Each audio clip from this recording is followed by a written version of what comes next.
There's something inside you that's dying, and if you try to save it, you'll remain trapped in a life that isn't truly yours.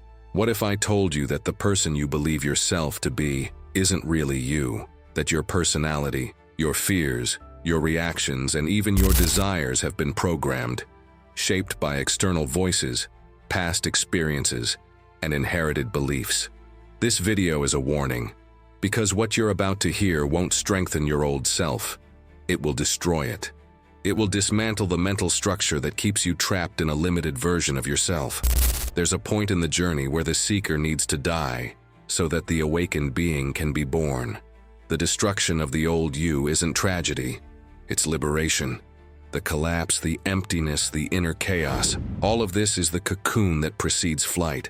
Just as the caterpillar needs to completely dissolve before becoming a butterfly, your mind needs to dissolve to reveal the consciousness that has always been there. This video is a deep dive into the subconscious, the hidden field where your reality is created.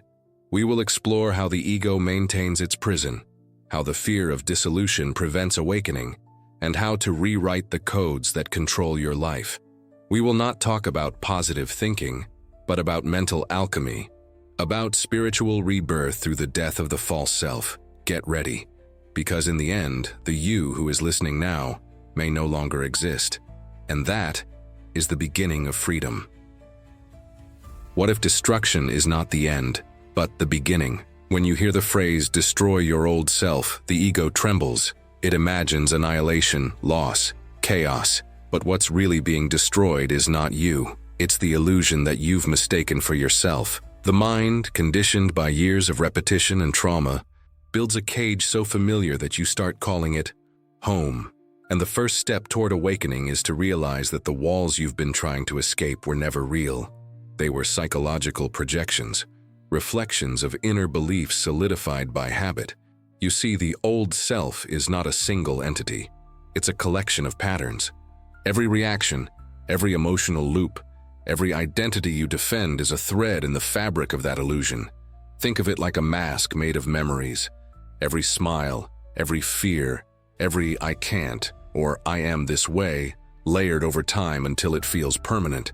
But permanence is a lie. Beneath that mask exists the formless observer, the consciousness that watches the thoughts but is not the thoughts. That, the ancients called the self beyond self. The ego's greatest trick is convincing you that change equals death, because to the ego, it does.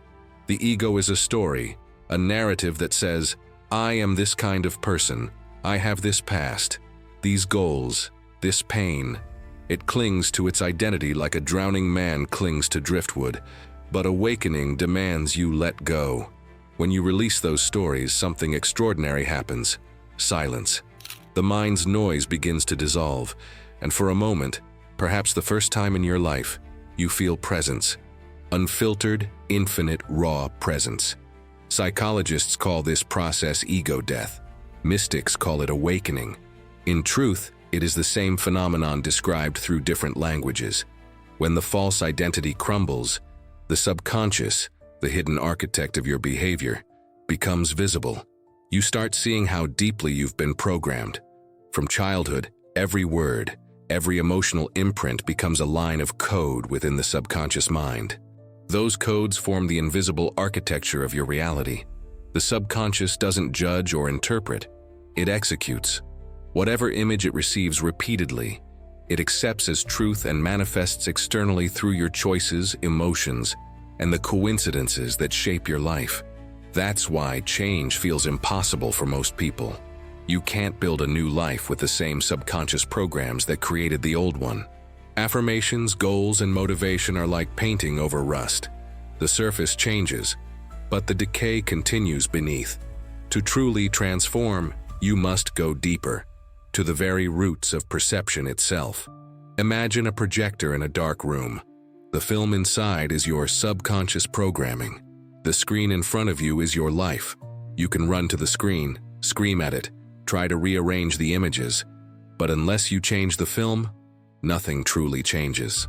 Destroying your old self means stepping behind the projector, removing the old reel, and daring to place a blank one. That blankness is terrifying to the ego, because it represents uncertainty. Yet spiritually, it's sacred. It's the space where creation begins. When ancient mystics spoke of rebirth, they weren't referring to reincarnation in the literal sense, but to a profound psychological event, the moment when the illusion of I dissolves and awareness reclaims its throne. You stop living as a bundle of reflexes and start existing as the observer of experience. From that state, reality begins to rearrange itself around your new frequency. The subconscious is no longer your master. It becomes your servant. But to reach this point, you must face resistance. The ego doesn't die quietly. It fights, negotiates, manipulates. It will flood you with doubt, make you question the process, convince you that you're losing your mind. That is its nature. It cannot exist in stillness, so it will do anything to keep you distracted. Social media, arguments, addictions, even spiritual seeking itself. Anything to prevent silence, because silence reveals its non-existence. The first stage of destroying your old self, therefore, is observation, not judgment. Observation. Watch your thoughts like you'd watch clouds passing through the sky. Notice the patterns, the inner critic, the self-doubt, the rehearsed stories you tell others about who you are. Every time you observe without identifying, a crack forms in the illusion. That crack is awareness, and awareness is the solvent of illusion. This is the beginning of psychological alchemy. Just as ancient alchemists transformed lead into gold, you are transforming dense, unconscious matter, fear, shame, conditioning, into consciousness. The fire of alchemy is attention. Whatever you observe consciously loses its grip over you. You don't need to fight your old self. Fighting only strengthens it. You dissolve it through awareness. Think of darkness. You don't need to battle darkness. You simply bring in light. The moment the light appears, darkness disappears naturally. Likewise, the moment you become conscious of an unconscious behavior, that behavior loses power. The old self feeds on your unconsciousness. Take that away, and it starves. Here lies the paradox. Destruction and creation are not opposites. They are two phases of the same sacred process. When the old self burns, what remains is the raw essence of being, the untouched consciousness that existed before the world told you who you were. This is why many spiritual traditions speak of dying before you die. It means letting the false perish so that the eternal can emerge. But understanding this intellectually is not enough. The ego loves concepts. It turns even spiritual truth into decoration. Real transformation requires experience, the direct confrontation with nothingness. And that's where most turn back. The unknown feels like death. Yet, on the other side of that death lies everything you've ever sought: peace, freedom, clarity, power. To destroy the old self is not self-destruction. It's self-liberation. It's remembering that you were never the mask. You were the face behind it, the silence behind the thoughts, the awareness behind every story. So before we move deeper into the process, pause. Feel the breath entering and leaving your body. Observe your mind watching, analyzing, perhaps resisting these words. That watcher, that silent awareness observing everything, is the real you, and it has been waiting patiently behind lifetimes of noise for you to finally notice it. The destruction of the old self begins as a whisper, a subtle dissonance between who you think you are and who you feel you could be. At first, it feels like discomfort, restlessness, the quiet ache that something is missing though you can't name it. Most people silence that whisper with distraction. More work, more goals, more noise.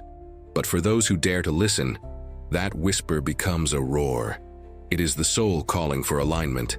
It is consciousness knocking on the walls of its own prison, demanding to be free. When that awakening begins, reality itself starts to mirror your internal chaos. Relationships collapse. Careers end. Identities crumble. Life begins to strip away everything that was built upon illusion. It feels cruel at first, like you're being punished. But what's really happening is purification.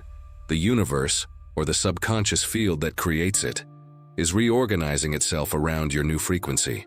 Anything that does not resonate with who you are becoming must fall apart. This is why destruction precedes rebirth. Because the old structures cannot hold the new consciousness. It's like renovating a temple. You can't build a cathedral of light on foundations rotting with fear and limitation. The old stones must be broken, the dust must rise, the sacred must be rebuilt from silence. Every ending you face is a demolition in service of your evolution. To understand this process, you must grasp one fundamental truth. Your subconscious mind is a perfect mirror. It reflects not what you want, but what you are. The images you feed it become blueprints for experience. If deep down you believe you're unworthy, it will project relationships that confirm it. If you believe success is dangerous, you'll unconsciously sabotage opportunities. The subconscious is neutral. It doesn't care if the program serves you or destroys you. It only obeys repetition, emotion, and belief. That's why the destruction of the old self is not external. It happens first in the unseen dimension of thought and vibration. It's the rewiring of identity. When you start to question the stories you've told yourself, the subconscious resists. It's being forced to abandon its script. Every belief you challenge shakes the foundation of your internal reality, and the outer world begins to tremble in response. The collapse you experience externally is only the echo of a transformation happening deep within. The ancients understood this principle through symbolism. The myth of the phoenix, the bird that burns itself to rise from its ashes, is the perfect metaphor for this process. The fire is consciousness. The ashes are the remnants of the ego, the new wings, the higher self emerging from what once was. Every time you face your pain instead of running from it, you become that phoenix. The flames of awareness consume the old programming, and from that purified space, a new version of you takes flight. But make no mistake, the fire doesn't feel good. Awakening is not comfortable. It exposes everything you've buried. Every lie, every wound, every emotion you've repressed. The subconscious doesn't release its grip gently, it erupts. You begin to see the shadows that once ruled your life, and at first it's unbearable. But that confrontation is sacred. The darkness you face is not evil. It's forgotten energy begging to be reintegrated. Carl Jung called this the shadow, the part of you that contains everything your conscious mind refuses to accept. The anger, the jealousy, the fear, the shame. But hidden within that darkness is also your power, your creativity, your vitality. By rejecting it, you've rejected parts of your wholeness. Destroying the old self means turning toward that shadow and saying, "I see you. I am not afraid." When you do that, the shadow stops being your enemy and becomes your teacher. From a spiritual perspective, this process mirrors the ancient practice of initiation. Every mystic, every sage, every enlightened being passed through a phase of disintegration, the dark night of the soul. It is the spiritual death that precedes illumination. In ancient Egypt, the initiate had to symbolically die before entering the temple of light. In that silence, stripped of all identity, the seeker discovered the eternal self, what they called Ka, what we might now call pure awareness. And here is the secret that psychology and spirituality both converge upon. Transformation is not about adding anything new. It's about removing everything false. You don't become your higher self. You uncover it. Like a sculptor chiseling away marble to reveal the statue hidden within. Your work is not to create truth, but to remove illusion. Every false belief, every limiting pattern, every identification with pain. These are the layers of stone around your essence. The practical mind might ask, but how does this destruction happen? It happens through awareness, ruthless, unflinching awareness. Each time you observe your reactions without judgment, you weaken the neural pathways that sustain them. The subconscious begins to rewrite itself in the presence of consciousness. It's neuroscience meeting mysticism, the observer effect in action. When you change the way you look at something, that thing, within and without, begins to change. Meditation, journaling, conscious breathing, silence. These are not rituals of escape. They are surgical tools. They allow you to pierce through the noise of the mind and glimpse the vast intelligence beneath.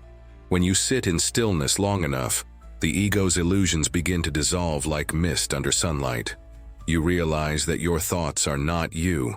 They are events passing through awareness. And that realization is the first true crack in the matrix. Yet the ego will always try to rebuild itself. It adapts. It will wear spiritual masks. I am awakened. I am superior. I am beyond others. Beware of that trap. The moment you make enlightenment an identity, you've built another cage. The destruction of the old self is not a one-time event. It's a continuous process of dying and being reborn in every moment. Every time you cling to certainty, you become rigid. Every time you surrender to not knowing, you return to life. This is the dance between form and formlessness, between identity and essence. The ego dies, the self awakens, and together they create the rhythm of evolution. The old self burns, the ashes fall, and in that sacred emptiness, the real you, vast, infinite, and timeless, begins to breathe again. Every destruction leaves an echo, a silence that feels both terrifying and holy. It's in that silence that the real work begins. Once the illusions crumble, you stand naked before the unknown. No identity to protect, no story to cling to. Just consciousness, raw, unfiltered awareness. And in that emptiness, most people panic. The ego rushes to rebuild something, anything, just to escape the vastness of being nothing. But this nothing is the very essence of awakening. Because it's only when the false dissolves that the truth can finally reveal itself. In this phase, something extraordinary happens. You begin to see. Not with your physical eyes, but with the eye of awareness. The same third eye the ancients spoke of. The inner vision that perceives patterns, energy, synchronicity. You realize that your outer world has always been an extension of your inner world. The people in your life reflect the unhealed parts of you. The situations you face mirror your deepest beliefs. The universe stops being random and begins to appear as an intricate web of meaning, consciousness speaking to itself through the symbols of reality. This is where many encounter synchronicity, those uncanny coincidences that seem too deliberate to be chance. You think of someone and they call. You dream of a symbol and it appears in waking life.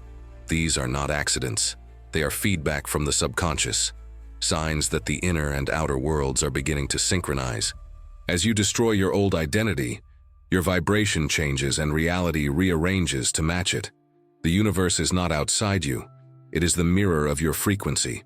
The psychologist Carl Jung called synchronicity the causal connecting principle. But the mystics understood it more simply. The universe responds to who you are, not what you say. Every thought, every emotion, every belief is a command.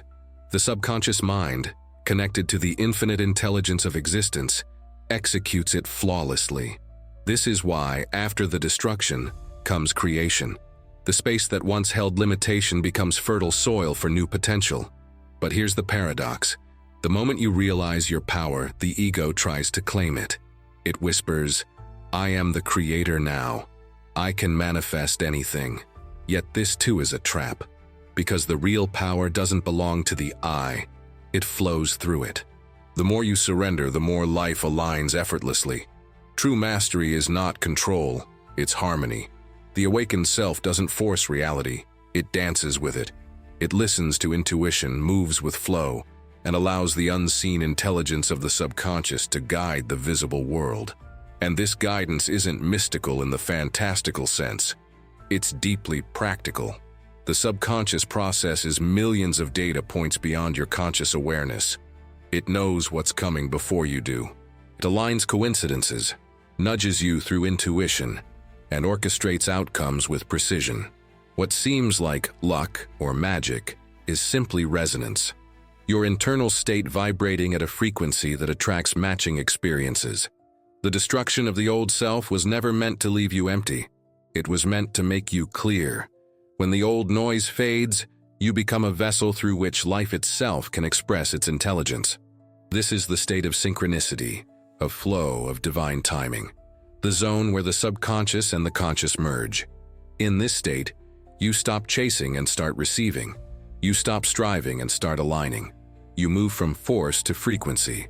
However, this level of being comes with a responsibility to remain awake, because the old self can return subtly, disguised as comfort, pride, or fear. That's why awareness must become your daily practice. It's not a destination, it's a posture, a way of inhabiting the world. You must watch the ego even after you've seen through it, just as a master watches a sleeping dragon. It may no longer rule you, but it can still breathe fire if you forget who you are. And this remembering, this continuous self-awareness, is the essence of enlightenment. Not eternal bliss, not escape from the human experience, but radical presence within it. To walk through the chaos of life without being consumed by it. To act without attachment. To love without fear. To see every person as a mirror of the same consciousness looking back at you. That is the fruit of the destruction. Compassion born from clarity. Ancient wisdom traditions always taught this dual truth.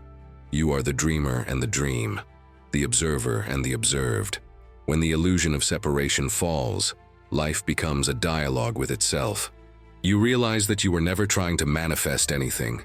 You were remembering that everything is already one. The subconscious, the universe, the divine, they are different names for the same field of awareness. This understanding transforms how you live. You stop asking, how do I get what I want, and begin to ask, who must I become for that reality to unfold naturally? Because manifestation isn't about summoning things, it's about alignment. The moment your identity harmonizes with the frequency of what you desire, it must appear, not through effort, but through resonance. The external world becomes a reflection of your internal coherence. And yet, even as you rise into this awareness, humility is required. Every stage of awakening carries its own illusion. The illusion of being more spiritual, the illusion of being beyond others.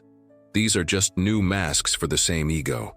The truth is, awakening doesn't make you special. It makes you simple. It returns you to the natural state of being that was always there before you were taught to be someone. It's not about becoming more. It's about becoming less. When you finally live from this state, something profound happens. Fear dissolves, time slows, the mind quiets. You begin to perceive the divine rhythm in everything. The way leaves fall, the way strangers cross your path, the way life speaks in whispers. Every moment becomes sacred, every breath a meditation. The destruction is complete, and not because something died, but because illusion no longer lives. And yet, paradoxically, the journey never ends. Awakening is not a static state, it's an unfolding. Every day, a new layer of illusion reveals itself to be released. Every moment, an opportunity to return to presence. The destruction of the old self is not a single explosion. It's a lifelong fire, quietly refining you into gold. So as you walk forward from this point, remember, nothing real can be destroyed. What burns is only the false. What remains is the eternal, the awareness that you are not the flame, but the light itself. Now that we've ventured through the fire, through destruction, silence, and awakening, the question becomes, how do you live this truth?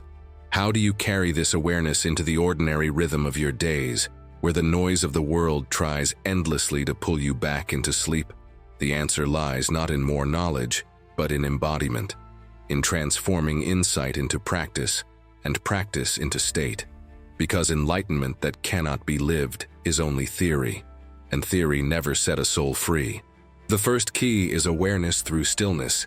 Every morning before your mind begins its habitual chatter, sit in silence. No rituals, no expectations, just awareness. Feel your breath enter and leave your body. Observe your thoughts like waves rising and dissolving on an infinite ocean. Don't try to control them. Don't label them. Simply watch. This act of witnessing trains the mind to remember, I am not my thoughts. I am the space they move through. Do this daily, even for 10 minutes. Over time, the gap between thought and awareness widens, and in that gap, freedom lives. The second key is deconstruction through reflection. At least once a week, write. Pour your mind onto paper. Every belief, every fear, every pattern that repeats in your life. Question it ruthlessly. Ask, whose voice is this? Where did I learn this? Does this belief serve who I am becoming? The subconscious reveals itself in words. When you write without censorship, buried programs rise to the surface. Seeing them clearly is the first act of power. Choosing to release them is the second. Next comes emotional alchemy. When pain, anger, or fear arise, do not resist them. Resistance is what keeps them alive. Instead, feel them fully without judgment.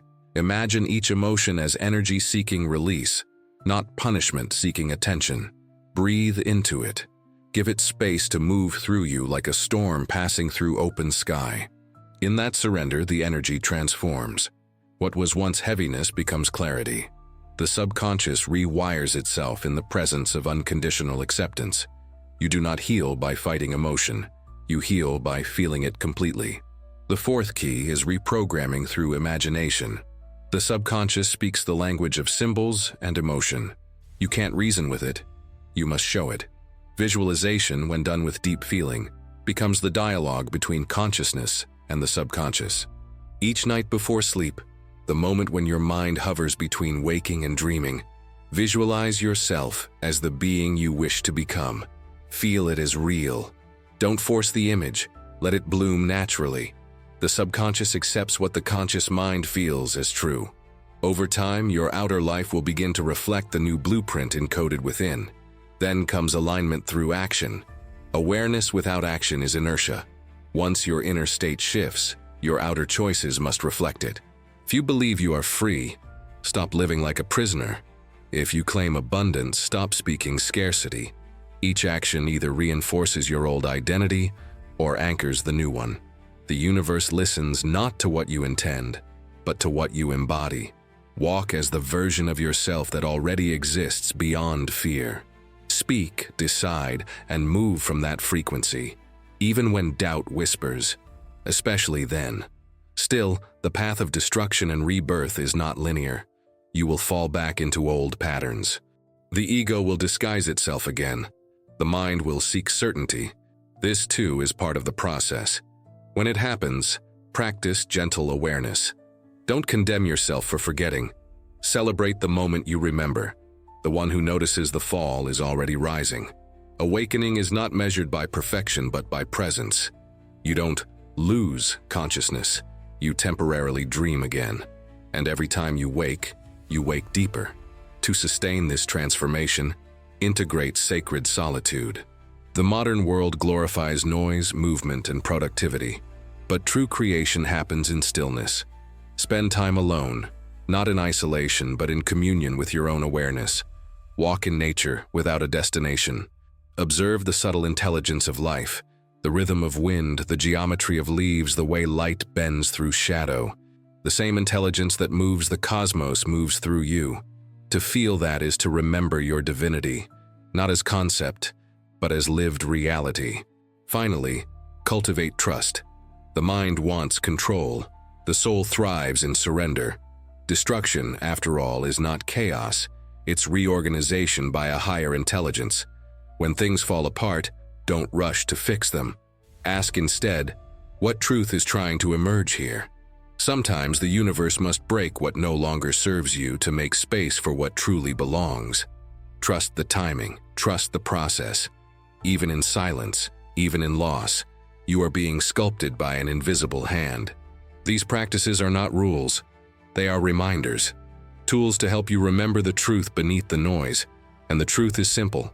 You are not becoming something new. You are uncovering what you have always been. Every act of awareness is an act of destruction, not of the self, but of the illusions that conceal it. So live like the phoenix. Burn each moment completely. Let every breath be both death and birth. Walk through the world not as the old self struggling to survive, but as consciousness itself. Fluid, fearless, awake. Because once you've seen who you truly are, there's no going back. The fire has already begun, and it burns for your liberation. The destruction of your old self was never an ending. It was a homecoming. You didn't lose anything real. You shed the layers that concealed what was always there. The fire didn't consume you. It revealed you. Beneath the ashes of who you thought you were lies the stillness of pure awareness, untouched by time, untouched by fear. Now, everything feels different. The world hasn't changed. You have. You move slower, see deeper, and feel the subtle rhythm of existence beating through every moment. The silence that once felt empty now feels alive. It is the voice of life itself whispering through you, guiding, creating, becoming. The truth is simple. You were never broken, never lost, never separate. The destruction was not punishment. It was grace. It stripped away illusion so that the infinite could remember itself through you. So when you walk away from this, do not try to rebuild the old self. Let it rest. Walk as awareness, breathe as presence, and live as the consciousness that knows no boundaries. Because the old you has died, and what remains is everything.